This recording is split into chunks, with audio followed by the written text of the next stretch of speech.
来，各位请看。我喜欢传统的文化。我觉得他也是个挺有才华的人。我在生活当中可能就是比较安静的，喜欢听听京剧，看看书。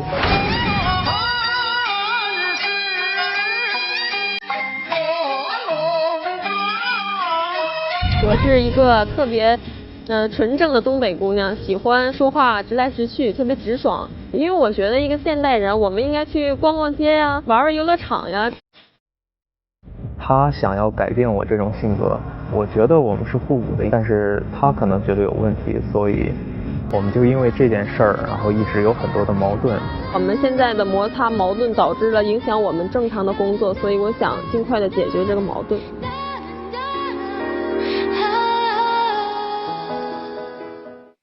到底是传统与现代不能交融，还是性格之间不能互补呢？让我们掌声请出这一对，来，掌声有请。男嘉宾小果23岁，来自山东，是一名婚礼主持；女嘉宾小陆22岁，来自辽宁，是一名婚礼督导。来，有请两位，有请。两位愿意在这个现场公开箱子里的秘密吗？不愿意。啊？不愿意。不愿意啊？是。啊，你呢？我愿意。这是有这个秘密箱以来第一个说不愿意公开的，有点意思哈。一直在生活里就穿成这样吗？我因为是比较喜欢古典的，所以平时生活中穿的也是这样。啊，古典意味着就是悠悠的说话吗？没有，我因为学美术，所以平时在画室里面画画，所以也很少说话。可是你的这个资料上面说的你是婚礼主持啊。是，我觉得是特别意外的一个机会让我变成主持人了。哦，两位是怎么认识的呀？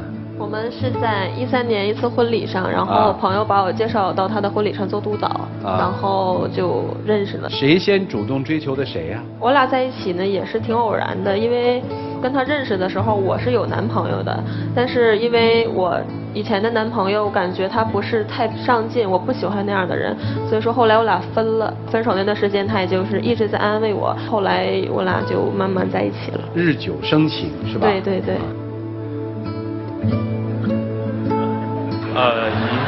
没有，就是看一下，难得在这舞台上有这么安静的男生。他平常也这样，跟他说话特别费劲，我说10句他能回1句。这片子里面还说你喜欢京戏是吧？是。宫什么呢？老生的。宫老生哈，来2句。我正在城楼关山安静，耳听得城外乱纷纷，旌旗招展，空翻那影，却原来是司马发来的兵。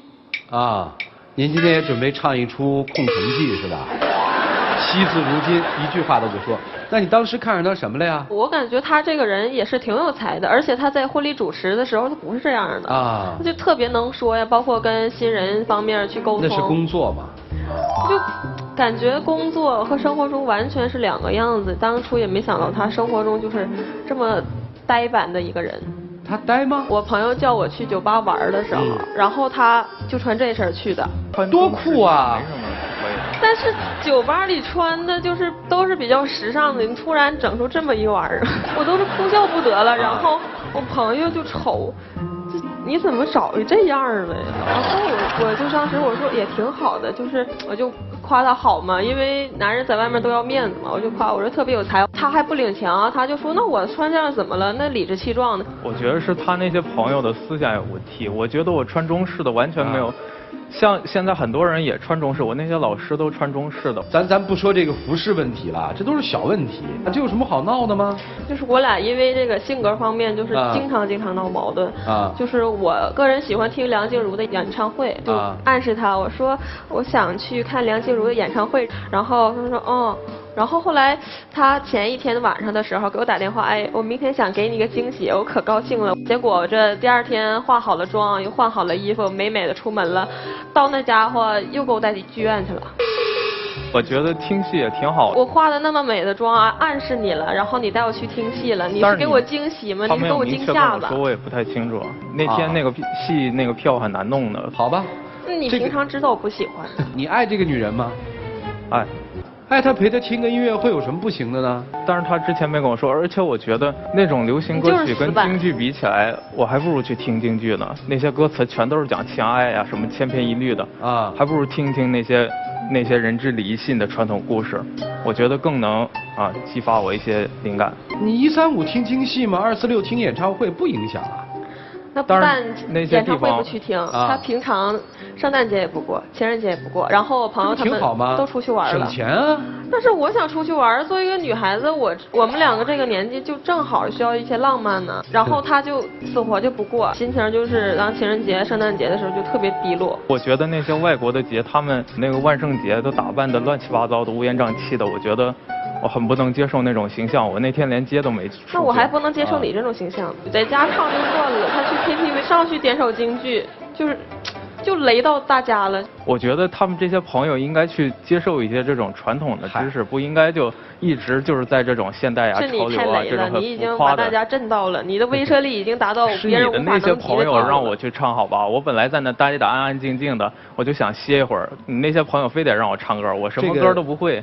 我只能唱京剧。那你自己在那儿一个人待着，我朋友怕冷落你，想让跟我们一起玩有错吗？我跟你那些朋友本来性格都不一样，他们特别闹腾。那是我朋友，你是不是我男朋友？那你就不应该合群一点吗？你本身就是带我去那种地方，然后我已经去接受你了，然后就是慢慢去适应这种环境。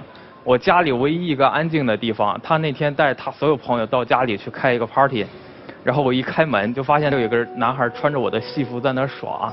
我当时我就非常生气。你生气？你说我朋友没有教养？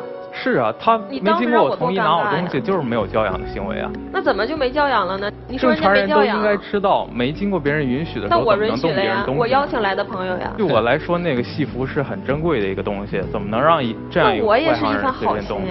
我想让你融入我的朋友圈，想让你这个年纪做一些你应该做的事儿。不喜欢他那些朋友是吧？是，而且平时我和朋友在一块儿喝茶呀，什么东西的。然后他就在旁边那个电脑音响放的一些流行歌曲，然后非常的吵，特别是半夜的时候，他这个人特别喜欢熬夜，然后我基本上10点前就要睡觉，我就快睡着的时候他就开始唱歌，我觉得我为他已经改变了，我去跟着他去 KTV 去酒吧那些我特别不喜欢的环境，他怎么就不能为我改变一些呢？我要为你改变，然后我也穿成中山装，穿一个中式的旗袍，盘一个头发。那有什么不可以呢？除了性格对他不满，还有什么对这姑娘不满的吗？就是前段时间她前男友过来找我了。干嘛呀？她跟我说，她一直和前男友还有联系，而且经常就会打电话跟她说我们俩之间有什么矛盾。要干嘛呢？她就想我们2个人分手，然后她和她前男友继续在一起。那你们俩沟通了吗这事儿？我不知道她去找他，因为我和我前男友我俩是一起长大的，是老乡。然后都在北京，我觉得这个硕大的城市里，我自己有委屈了。我说没有人去倾诉，那你也不应该跟前男友倾诉啊。但是我觉得那就是一个正常的朋友，他小时候就像对待妹妹一样对待我，然后他就说我跟他藕断丝连。你要是想跟我分手了，你就直接说为什么还要这样方式？我不是那样人，我有什么话我就会直接去说的。啊，姑娘是觉得委屈，她冤枉你了是吧？对，就觉得一直想要让他更好的融入这个圈子里，没必要。你可以喝个茶，可以看看戏，但是平时都可以，你可以有更多的生活乐趣啊。我觉得我这样的性格没什么不对的，而且我这么多年来一直是这样的。那你我喜欢传统的文化，那你干嘛不找一个跟你一样喜欢传统文化的女生在一起呢？就是因为我们合作特别多，然后平时接触的比较多。那就做工作伙伴好喽。你跟他谈恋爱累吗？我不觉得累。你不觉得累？那咋不早走呢？2个人在一起，毕竟还是有感情的。就是我一直想改变他这种，就是那他要一辈子改不了怎么办？那他就这样了。那我觉得那真是只能做朋友、做工作伙伴了。啊，穿什么其实不重要，喜欢什么也不重要，2个人在一起是不是能彼此的合拍，倒是挺重要的。应该怎么办呢？听听老师们的意见，一起进入丘比特问卷。男孩，你看你找一个那么时尚的漂亮的女朋友，其实你内心当中对于时尚的，对于这个时代的一些新鲜的元素是非常渴望的，但可能真的是你性格的原因，你没有找到这样的一把钥匙。你一直在挽留你的女朋友，我觉得为什么？可能你就会觉得她就是这把钥匙，如果她离开了，你可能就彻底的沉浸在这样的一个特别闷的环境当中走不出来了。你的内心比较的封闭，不知道怎么去融入别人的世界。所以我在想，你是不是在日常的交往当中会有一点点人际的恐惧？可能因为我以前学美术的，青春时期基本上都是在画室里度过的，就是一个人特别安静的画画，也很少跟人交流。所以我觉得可能古典只是你的一种借口，然后就觉得说，你看我很古典，我唱戏，然后我听戏，你们听不懂，然后我很高深，这是一道屏障。让你把自己保护起来，你会觉得我即便不太善于跟别人沟通也没关系，因为我们没有共同的兴趣和爱好。所以这个小伙子，你是一个90后啊，是你一定要把自己的这道屏障给打破。我照样发现人家那个剪着那种特别潮的头发，然后穿的也特时尚，人家照样听京戏的，这跟穿什么生活方式没有太大关系。世界上根本找不出来2个完全相似的恋人，都得互相的去靠拢。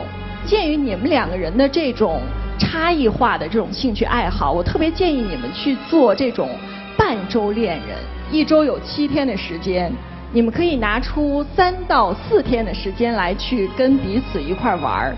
然后你可以带他去听京戏，你也可以带他去泡吧，但是剩下的半周的时间做自己想做的事儿。各自可以有各自的朋友圈子，各自可以有各自的兴趣爱好，不要把2个人彼此都捆绑在一起。所以现在都特别流行这种半糖主义，不要甜的那么多，稍稍留一点气口。然后另外也是，你一定要学会打开自己。当你把自己打开之后，你会发现其实这个世界上有很多精彩的东西，但是千万别再把这个古典当成是一种借口。就说多了之后，你会把自己限定成一个范围。我相信将来你的就业途径，包括你的人际关系，都会越走越窄的。这个小伙子看到你就看到了我，这种板吧，有的时候挺。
所以这点非常非常要小心。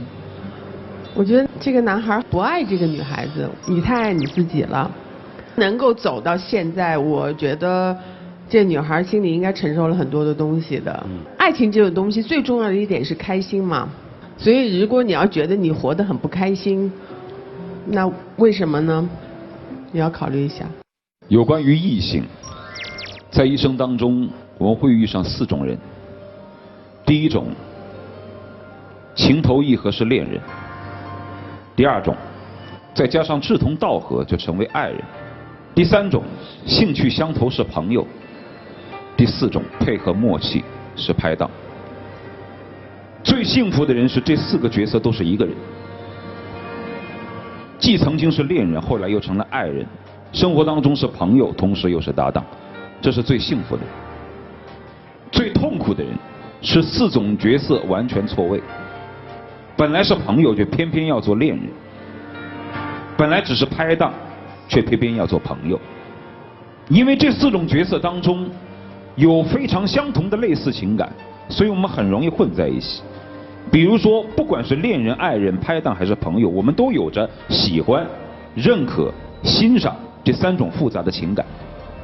虽然这3种复杂的情感在分别不同的角色当中会有所不同，但我们很难分清楚。而且基于人性的弱点，最大的弱点是自私，所以我们很容易刻意把它们混在一起。但如果要把这几种角色分清楚，其实要抓到3个诀窍。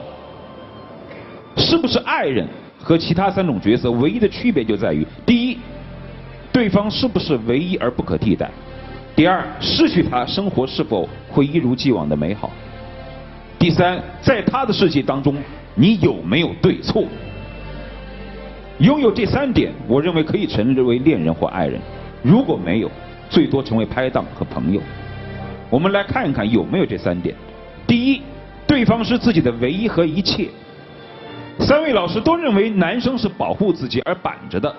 从我们的观察来看，其实男生只把女生当成了拍档，但是女生却把男人当成了爱人。这是第一。第二，失去他，是否这个世界会不再美好？女生在谈到伤心处的时候潸然泪下，男生无丝毫的反应和动容。第三，在对方的世界当中，自己没有对错，只有爱或不爱。但男生反反复复的重复到几个字：我觉得我这种习惯没有错啊。当一个人还在以对错来要求自己的时候，那只是朋友和拍档的标准，你做的对还是错。但是当你已经把自己看成对方恋人的时候，已经没有对错之分了。这是我所发现到的。所以说，如果当角色一旦错位的时候，也就是本来是朋友或者是拍档，却偏偏要去做爱人和恋人的时候，到最后什么都没有了。这是最痛苦的事情，这是我所观察到的。男生某些情况下我们俩还有点相像，人家曲伟就不一样，说让他上去跳舞他就能上去跳舞，我就不行，因为我怕丢丑，我喜欢板着。但是我只在大众面前板着，在自己的爱人面前我从来也不板着。挺累的，就这样吧。听明白了吗？可能是我确实对他付出的不够多，对不起。2个人是在一起，应该对对方付出一些。我之前也问过我的朋友，但是我的性格就是这样的，实在是没办法改变。没有谁的性格，对，这插一句嘴。我们这种人还有一种巨大的缺点，就在于一旦意识到自己错误的时候，我们总是会找托词。没办法，我性格就是这样。我倒觉得老师们看的挺对的，壳太重了，卸下来吧。剩下的时间留给你们自己，一起进入柔顺拉芳黄金60分。在这1年的时间里，我们确实刚开始的时候。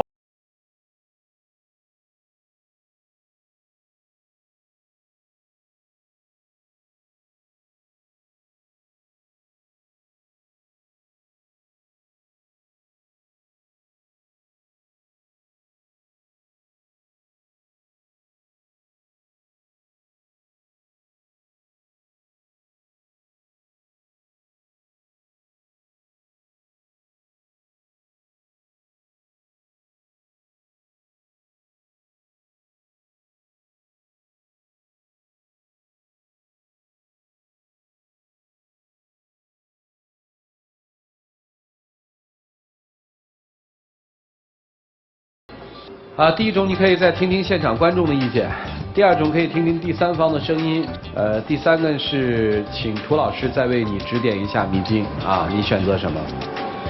我选现场观众吧。选择现场观众哈，问问大家看不看好你们是吧？对。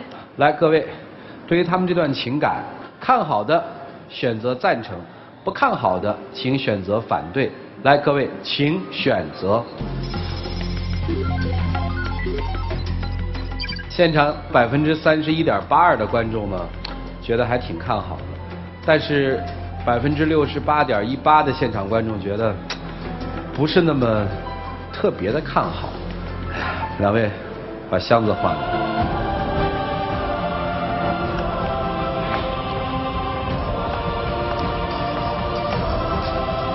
请回，谢谢你们。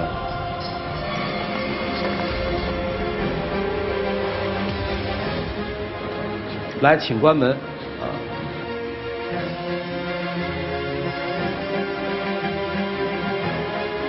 接下来我们就看看他们自己的选择是什么。